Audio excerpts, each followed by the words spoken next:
आज का हमारा टॉपिक है लाइटिक साइकिल के ऊपर। लाइफ साइकिल ऑफ बैक्टीरियोफेज दो टाइप्स की होती हैं, एक होती है लाइटिक साइकिल और एक होती है लाइजोजेनिक साइकिल। बट आज का हमारा टॉपिक है लाइटिक साइकिल और इनमें क्या डिफरेंस है वो भी हम समझेंगे। During a virus attack on a bacterium, जब भी कोई वायरस बैक्टीरिया के ऊपर अटैक करता है, it replicates inside the host cell, kill the cell by plasmolysis and release the new virus progeny so they can infect more bacterial cells. तो basically क्या होता है, जब वायरस किसी बैक्टीरिया अटैक करता है तो वो वायरस उसके अंदर जाकर रेप्लिकेट करना शुरू हो जाता है और किल करता है उसके सेल को बाय प्लाज्मोलाइसिस। तो प्लाज्मोलाइसिस बेसिकली एक प्रोसेस है जिसमें सेल का जो प्रोटोप्लास्ट है वो कॉन्ट्रैक्ट हो जाता है।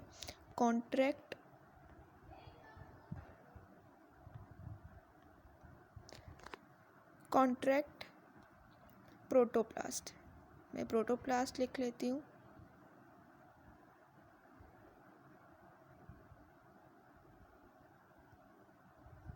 जो कि सेल को के प्रोटोप्लास्ट को कॉन्ट्रैक्ट करता है। अगर आपको नहीं पता कि प्रोटोप्लास्ट क्या होता है, तो बेसिकली हमारे सेल में एक तो हमारे पास होता है साइटोप्लाज्म, फ्लूइड लाइक मटेरियल, और साइटोप्लाज्म जो है, और हमारे पास एक होता है न्यूक्लियस। तो न्यूक्लियस के अंदर भी लिक्विड होता है और ये हमारे पास सेल में लिक्विड होता है। तो सेल वाले लिक्विड को हम साइटोप्लाज्म कहते हैं और न्यूक्लियस वाले लिक्विड को हम न्यूक्लियोप्लाज्म कहते हैं, और इन दोनों को कंबाइंडली हम प्रोटोप्लाज्म कहते हैं। तो बेसिकली सेल का जो है लिक्विड बिल्कुल ही ख़त्म हो जाए, लूज़ हो जाए, कॉन्ट्रैक्ट सेल करना शुरू हो जाए, बेसिकली इस प्रोसेस को हम प्लाज्मोलाइसिस कहते हैं। तो ड्यूरिंग प्लाज्मोलाइसिस करके जो है वो सेल को डिस्ट्रॉय करते हैं, किल करते हैं और अपनी न्यू प्रोजेनिस को रिलीज़ करते हैं, और इस तरह से वो बैक्टीरिया सेल को इन्फेक्ट करते हैं।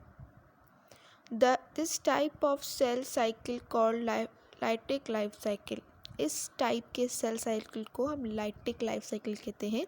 तो इसको आप गौर से समझें कि जिसमें क्या हो रहा है, रेप्लिकेट भी कर रहा है, प्लाज्मोलाइसिस के ज़रिए सेल को तबाह भी कर रहा है, और उसके बाद जो है वो रिलीज़ करके न्यू प्रोजेनीज बना रहा है। ठीक है, अब इनकी नंबर 1 बाय 1 जो भी हमारे पास स्टेप्स हैं उनको पढ़ते हैं।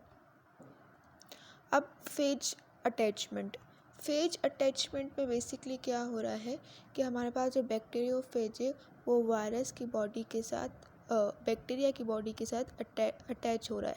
तो bacteriophage virus starts lytic phase of life cycle by attach itself to the bacterium.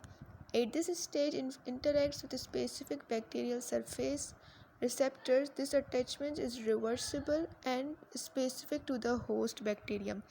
अब बेसिकली इसमें हमें ये बताया गया है कि हमारे पास जो बैक्टीरियोफेज वायरस है वो लाइटिक साइकिल में वो उसकी सरफेस पर, बैक्टीरिया के सरफेस पर जाकर अटैच होता है। Bacterial cell surface receptors, for example this is the bacteria. यहाँ पर बैक्टीरिया की सेल वॉल होगी, ठीक है, उसके बाद फिर सेल मेम्ब्रेन होगी। अब यहाँ पर जो सेल हमारे पास वॉल है वहाँ पर जाकर वो अटैच हो जाता है। कैसे? अपने टेल के ज़रिए अटैच हो जाता है। ठीक है, अपने टेल्स को वहाँ पर स्ट्राइक कर देता है, उनके ज़रिए घुस जाता है वहाँ पर। अब जीनोम पेनिट्रेशन, तो जीनोम पेनिट्रेशन में बेसिकली अब वो अटैच हो गया। अब वहाँ पर जो हमारे पास उसका डीएनए है, उस डीएनए को अपने टेल के थ्रू इंजेक्ट करेगा। तो वो कैसे करेगा? Bacteriophage strikes by its contractile tail sheath. हमने पढ़ा था कि टेल शीथ क्या होती है। अगर आपने मेरी वो वीडियो नहीं देखी तो उससे पिछली देख लें, फिर आपको ये समझ में आएगा। तो टेल शीथ में फिर से आपको दिखाती हूँ कि यहाँ पर हमारे पास जो है वो टेल शीथ है। ठीक है, ये जो हमारे पास जो है वो हमारी टेल शीथ है, और ये जो है हमारे पास हेड रीजन है। यहाँ पर बेसिकली हमारे पास डीएनए होता है। ये डीएनए जो है इसके थ्रू यहाँ पर फॉर एग्जांपल हमारे पास बैक्टीरियल सेल है जो इसने अपने टेल फाइबर्स के ज़रिए यहाँ पर ये अटैच हो गया है। अब ये अपना डीएनए यहाँ पर इसके ज़रिए इंसर्ट करेगा। तो इस तरह से जो है वो अपना डीएनए इंसर्ट करता है कम्प्लीटली वो इंसर्ट नहीं होता, जस्ट अपना DNA इंसर्ट करता है। तो bacteriophage strike by its contractile tail sheath on the surface wall of bacteria and break it down. तो बैक्टीरियोफेज क्या करेगा, अपने कॉन्ट्रैक्टाइल टेल शीथ के ज़रिए जो है वो सेल वॉल की जो सरफेस है उस पर जाकर स्ट्राइक करेगा, यानी उस पर वो फोर्सफुली घुस जाएगा और सेल वॉल को ब्रेक कर देगा। Virus injects its DNA to the bacterium through a hollow tube phage head and remaining components remain outside the bacteria and called the host। तो बेसिकली क्या होगा कि वायरस जो है वो अपने DNA को इंजेक्ट करेगा बैक्टीरियम सेल में एक होलो ट्यूब, ये जो ट्यूब बनी हुई थी ना इस तरह से, यही इसकी बात कर रहे हैं कि इसके थ्रू जो है DNA जाएगा, बाकी कंपोनेंट्स रिमेनिंग कंपोनेंट्स जो हैं वो रह जाएंगे और रिमेनिंग कंपोनेंट्स को हम गोस्ट कहते हैं। अब थर्ड जो है स्टेप है बायोसिंथेसिस और replication of phase DNA। Biosynthesis या रेप्लिकेशन एक ही बात है। बायोसिंथेसिस यानी किसी लाइफ का किसी ऑर्गेनिज्म का बनना और रेप्लिकेशन का मतलब है ऑफस्प्रिंग्स का बनना। तो ये एक ही चीज़ है कि the cell's metabolic machinery directed by phage DNA produces phage proteins and nucleotides from the cell's degraded DNA are used to make copies of the phage genome। अब बेसिकली क्या होगा कि हमें पता है कि वायरस जो है लिविंग हो जाता है होस्ट सेल में आकर, तो वो क्या करता है उसकी मेटाबॉलिक मशीनरी को यूज़ करता है। वो उसकी मेटाबॉलिक मशीनरी को यूज़ करेगा, फेज प्रोटीन्स बनाएगा, यानी कि बैक्टीरियोफेज जो है अपने प्रोटीन्स बनाएगा। यहाँ पर बेसिकली बार बार फेज जो है short form of bacteriophage use किया गया है। तो फेज जो है वो अपना प्रोटीन्स बनाएगा, न्यूक्लियोटाइड्स अपनी बेसिस बनाएगा। और कैसे बनाएगा, वो जो बैक्टीरिया का जो DNA है उसको डिग्रेड यानी कि उसको सप्रेस कर अपने वाले DNA को आप कह सकते हैं कि डोमिनेट कर अपने वाले DNA को वो अपना काम चलाएगा वहाँ पर। उस सारा उनकी मशीनरी को जो है इस्तेमाल कर अपना काम लेगा और अपनी कॉपीज़ बनाता जाएगा और अपना जीनोम आखिर में बनाएगा। तो फिर parts come together.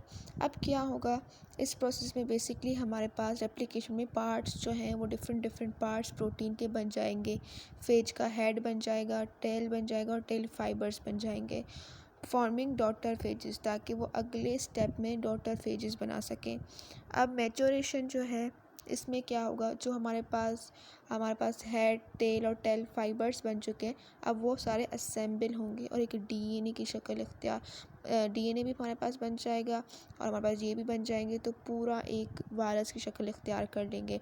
When all the components of phage structure synthesized, including proteins and nucleic acid, then assembling of these components begin to form new phages। जब सारे components बन जाएंगे, प्रोटीन, न्यूक्लिक एसिड, तो फिर क्या होगा, सारे ये असेंबल होकर न्यू फेज बनाएंगे। During this phase new phase DNA are assembled created called virions। ये बात याद रखिएगा कि इनको क्या कहेंगे, virions कहेंगे।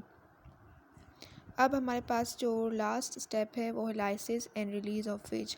लाइसिस का बेसिकली मतलब होता है किसी चीज़ को बिल्कुल ही तोड़ देना, उसको ब्रेक डाउन कर देना। तो ये क्या करते हैं, सेल को तोड़ देते हैं और फिर फेज वायरस जो है वो रिलीज़ हो जाता है, बिल्कुल उसको बर्स्ट कर देते हैं। तो न्यूली फॉर्म्ड बैक्टीरियोफेज जो है वो रिलीज़ होगा and enzymes lysozyme to break bacterial cell wall and cause lysis. अब क्या होगा कि जो हमारे पास नया बैक्टीरियोफेज बना है वो ज़ाहिर सी बात है रिलीज़ होगा ताकि वो दूसरे सेल्स में जा सके और पूरी बॉडी में फैल सके। तो वो क्या करेगा, और जो एंजाइम है हमारे पास लाइसोजाइम एंजाइम, हमने 3rd चैप्टर में पढ़ते हैं कि लाइसोजाइम एंजाइम है जो कि जिसके अंदर जो कि ऐसा एंजाइम है जो कि चीज़ों को ब्रेक डाउन कर देता है, बर्स्ट कर देता है, डाइजेस्ट कर देता है। तो वो ब्रेक करेगा बैक्टीरियल वॉल को, लाइसोजाइम एंजाइम, और इसकी वजह से क्या हो जाएगा, सेल जो है वो टूट जाएगा, ब्रेक डाउन हो जाएगा, बर्स्ट हो जाएगा। जिससे जब सेल बर्स्ट होगा तो 100 to 200 फेज प्रोजेनीज यानी कि नए ऑफस्प्रिंग्स वायरस के निकलेंगे और पूरे सराउंडिंग में फैल जाएंगे। अब इसी पूरे 5 स्टेप्स को एक छोटी सी डायग्राम में हमें शो किया गया है। अटैचमेंट, फर्स्ट फेज जिसमें होस्ट ये हमारे पास बैक्टीरियल सेल है और ये बैक्टीरियोफेज वायरस है। देख सकते हैं आप कि किस तरह से पेनिट्रेशन कर रहा है, अटैचमेंट भी कर रहा है। The phage attach to surface of the host cell. Second में अपने डीएनए को जो है इंजेक्ट कर रहा है। इसमें देखें आप कैसे अपने डीएनए को जो है वो इंजेक्ट कर रहा है इस तरह से, और पेनिट्रेशन हो रही है। Viral DNA enters the host cell. अब सेकंड में हमारे पास बायोसिंथेसिस या फिर रेप्लिकेशन हो रही है। डीएनए की, प्रोटीन की, हमारे पास हेड, टेल सब कुछ बन रहा है। कैप्सिड पूरा बन चुका है। अब है बैक्टीरियोफेज, मैचुरेशन का टाइम आ चुका है और मैचुरेशन के टाइम में नया फेज पार्टिकल जो है वो असेंबल, यहाँ पर देख रहे हैं डिसेंबल्ड है, यहाँ पर असेंबल हो रहे हैं और लास्ट स्टेट में लाइसिस होकर वो सेल को बर्स्ट कर कर रिलीज़ कर कर निकल चुके हैं।